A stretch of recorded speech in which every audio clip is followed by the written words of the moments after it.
Like Advent, Lent is a season of preparation.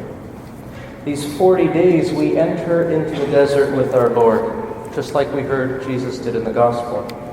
And here we will spend time, 40 days or so, in focused time of prayer, time of fasting, time of almsgiving.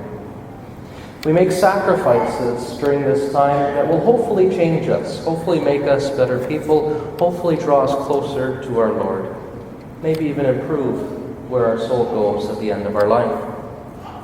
As we begin Lent, I put together a few creative ideas on how we can fast, how we can pray, and how we can give alms. Aside from the same regular story of giving up chocolate or sweets or things like that. Hopefully some of these suggestions will give you some ideas of what you'd like to do over the next 40 days if you don't already have your plan in place. So 3 fasting suggestions for Lent, 3 fasting ideas for Lent. Number 1, fast from technology.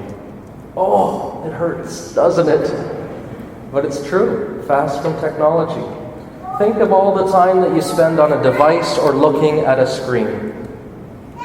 Imagine how much free time you would have if you gave up watching TV during certain periods in the evenings or on weekends. Imagine the time you would save limiting your internet or social media time. Maybe texted less or not at all. Put down the iPad, the iPhone, the everything. Even consider deleting a little game that you like to play, that solitaire or anything else on your phone as we wait for things that we fill up our idle time with. What about giving up movies for 40 days or 6 weeks? Ooh, fast from technology. Second suggestion for fasting, fast from shopping. Fast from shopping. Imagine how much money you could save. Maybe even give to the poor or to a worthy cause if we didn't go to Costco, we didn't go to Walmart, we didn't walk around a mall regularly just because it's something to do or a warm place. Think of all the people that don't have the basic essentials in life on this planet. Why not do away with some of the extras that we don't really need during this Lent to be in solidarity with them in some way? The third suggestion for fasting. Fast from watching or playing sports. I know it's March Madness, but fast from watching or playing sports. For many young people or young parents, evenings and weekends are full of games, of practices, of tournaments, of driving kids here or there to play their favorite sporting activity, whether it be hockey or soccer, whatever it may be. Imagine how much time you would have back in your life to grow in other areas, to become more balanced, more spirit-filled, if you limited some of these activities during Lent.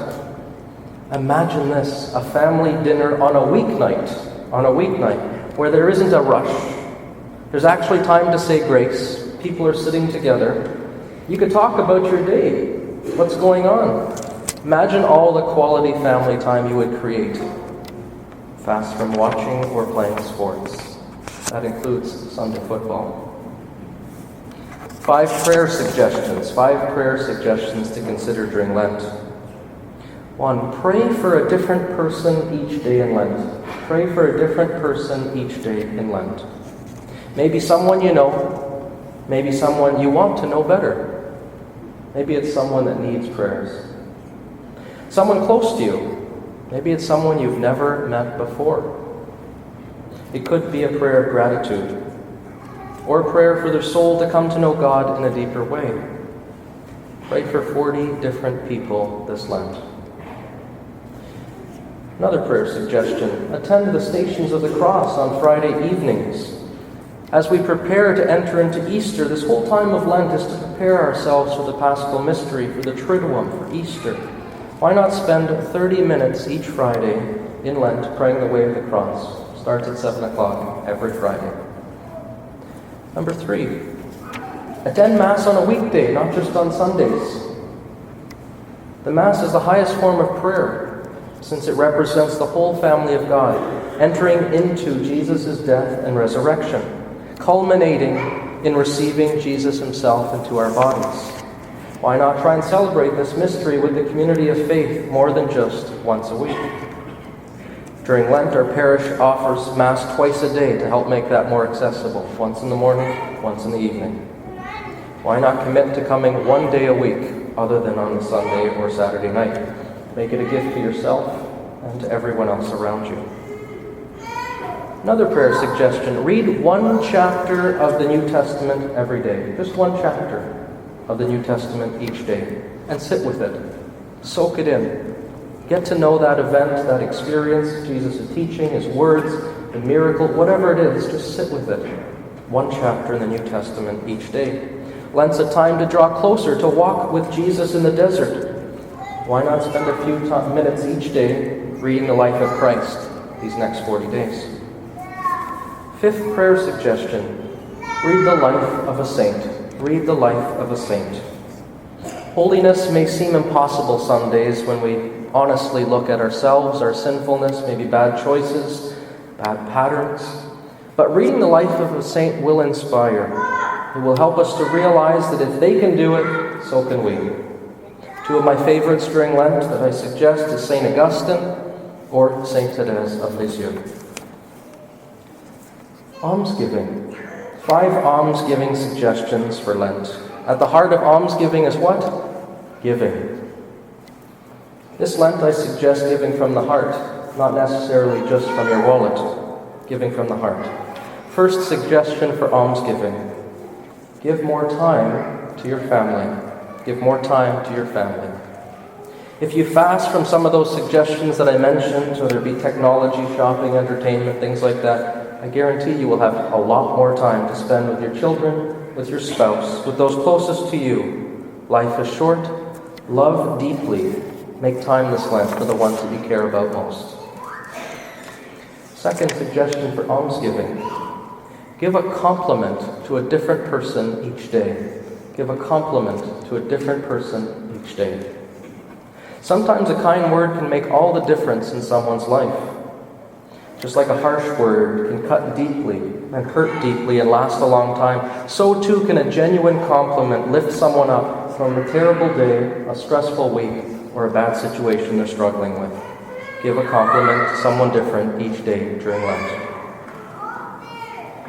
Number 3, visit someone who may be lonely, sick, or housebound. Visit someone who is sick, lonely, or housebound. Time spent with another person warms their heart. It gives hope to those in need. So many people are lonely and desperately want someone to visit them.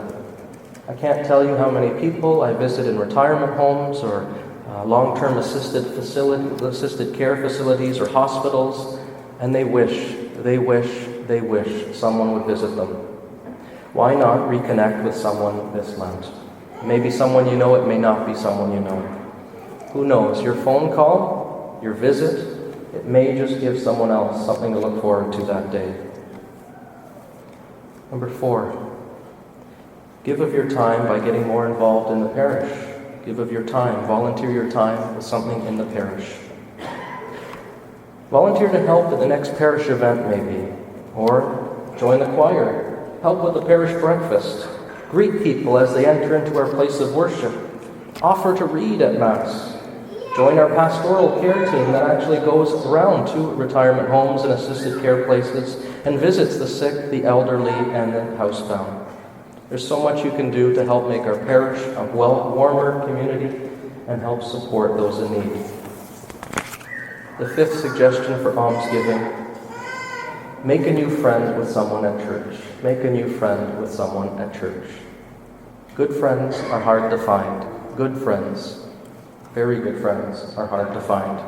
Especially friendships with faith as a backbone. We all need to support in our living of our faith and living of Lent, of celebrations, of going through ups and downs and deepening our relationship with Jesus. Why not make a good friend with someone at church? Make a friend in the process. Who knows, that person may help you get to heaven. The more effort you put into Lent this year will be the more that you get out of it. I've given you over a dozen ideas already, something to consider. Don't be afraid to be daring, to be bold, courageous. Try something new this Lent, not just chocolates, the same thing you do every year. Because if you've been doing the same thing every single Lent for years, Lent can become boring. It can seem just like a time of work. And it's no longer a time of transformation or renewal, which is what it's intended to be. This year, challenge yourself. Do something different. It may just change your life.